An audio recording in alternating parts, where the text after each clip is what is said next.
Of Africa Speaks. Do join us as we shed light on various developments happening right here in the country and across the continent. My name is Jesse Rogers, and this is the 27th day of May 2024. In just a few, we'll be having a conversation with Kate, who is our reporter from Johannesburg. She'll be joining us in terms of giving us an update in terms of the upcoming elections in South Africa that are scheduled to be held on the 29th of this month. That and other stories coming your way, but first things first, our top stories at this hour. Support for South Africa's ruling African National Congress is being challenged by a generational divide in rural parts of the country like Kunu, Nelson Mandela's hometown. President William Ruto addresses criticism surrounding the cost of his US trip, saying his budget is completely exaggerated. A tragic scenario is unfolding with more than 500,000 people displaced, 160 people confirmed dead, and nearly 100 still missing in Brazil. Welcome to Africa Speaks. Thank you for making time. We now want to shift focus to South Africa, which is heading to the general election in just a few days on the 29th of May, with some polls suggesting that the governing African National Congress, that's ANC, could garner less than 50% of the vote for the first time in 30 years. Remember, this is the general election where nearly 28 million South African registered voters have a chance to elect representatives to the national and provincial parliaments. It will be the country's 7th democratic general election ever since they started their elections in 1994, when white minority rule ended and the ANC came to power.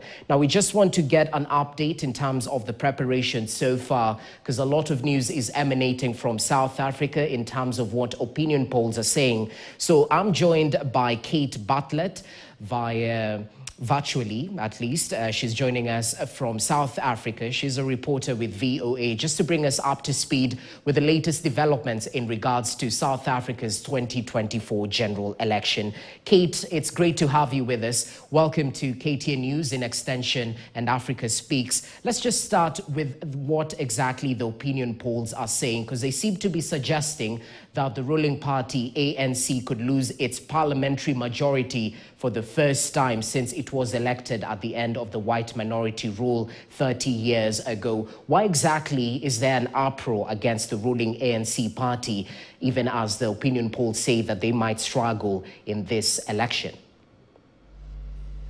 Hi, Jesse. Yes, absolutely. So for months and months now, we've been seeing opinion polls putting the ANC under 50% for the first time ever. It would be historic because they've never got under a total majority in their 30 years in power in South Africa since apartheid ended.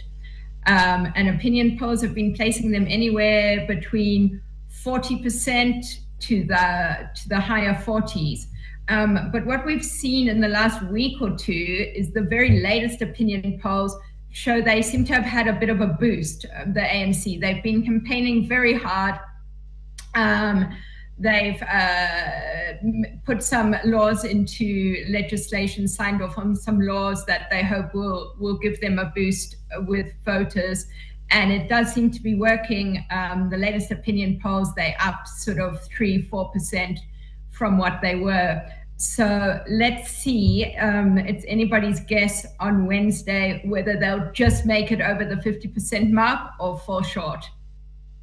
That's well noted, Kate, but what is the issue of contention here? Is it the power cuts that have become synonymous in South Africa? Is it the widespread government corruption, or is it the high levels of unemployment that seems to be pushing voters away from the ruling ANC party? What exactly are South Africans saying? It's a mix of all those things, actually. South Africans are telling me that their number one concern is jobs. There's 33% unemployment in South Africa. That's the official marker, but analysts say it could be a lot higher.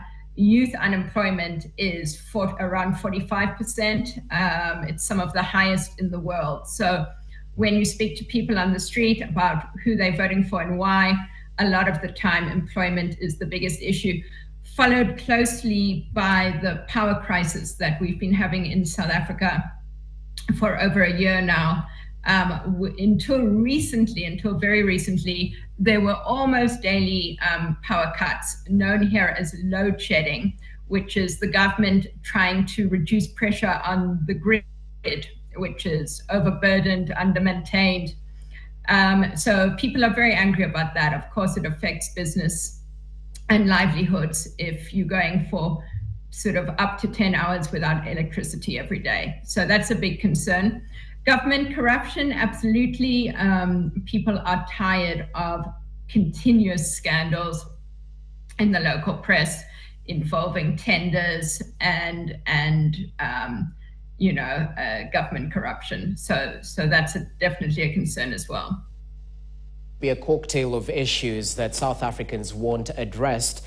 But even as opinion polls are painting a picture that ANC might lose majority, they seem to be suggesting that a new entrant in terms of a political party, Umkhonto weSizwe, could get between 8% and 13% of the national vote and perhaps help deny ANC that parliamentary majority. Let's talk about this new party and Jacob Zuma. What exactly does it stand for, and why is it a fresh rival to the ANC? Okay, well, Jacob Zuma obviously has an axe to grind with the ANC. He was a lifelong ANC member. He was president of South Africa for almost 2 terms with the ANC. But I think there's some bitterness there because the ANC basically pushed Zuma from office before he completed his 2nd term. He was forced to resign in 2018 amid numerous corruption scandals. And so he definitely has an axe to grind with his old party. So I think the ANC was quite shocked when just 6 months ago, Zuma came out in support of this newly formed party nobody had heard of called Umkhonto weSizwe. And to add insult to injury, the name of the party, Umkhonto weSizwe, borrows its name from the ANC's armed wing, the armed wing during apartheid that was set up by Mandela to fight in the struggle against white rule here. It's taken the name, which means Spear of the Nation. So the ANC were very angry about that. They went to court to try and stop MK, as it's known, from using the name, which they said is part of their brand, part of their legacy. The court did not agree, so MK is going ahead. And Zuma is the man behind it. He is the face of it. He is the draw card for many people because despite the corruption scandals, he retains a large amount of popularity in his province of KwaZulu-Natal, which is going to be a very important province in this election. Now, Zuma himself cannot be on the ballot contesting a seat in parliament because he has a criminal conviction from 2021 for contempt of court in a corruption case.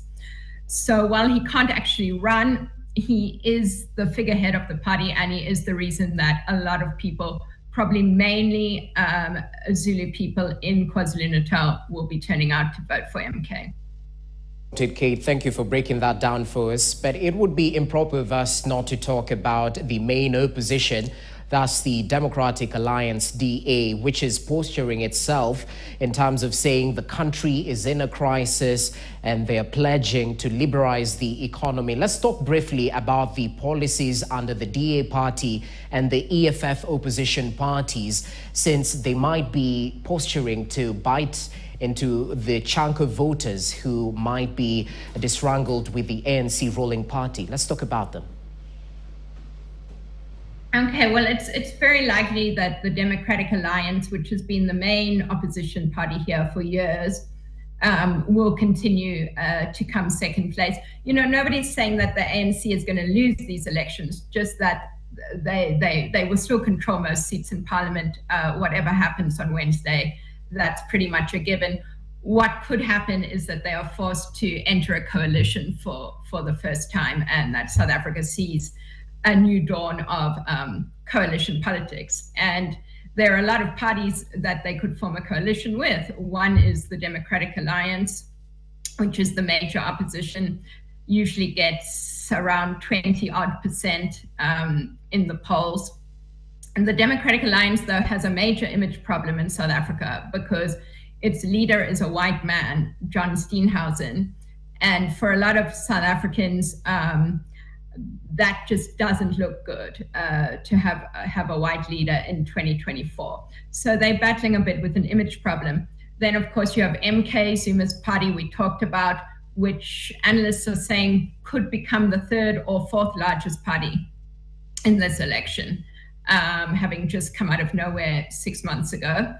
And then the EFF, the Economic Freedom Fighters, which is led by Julius Malema.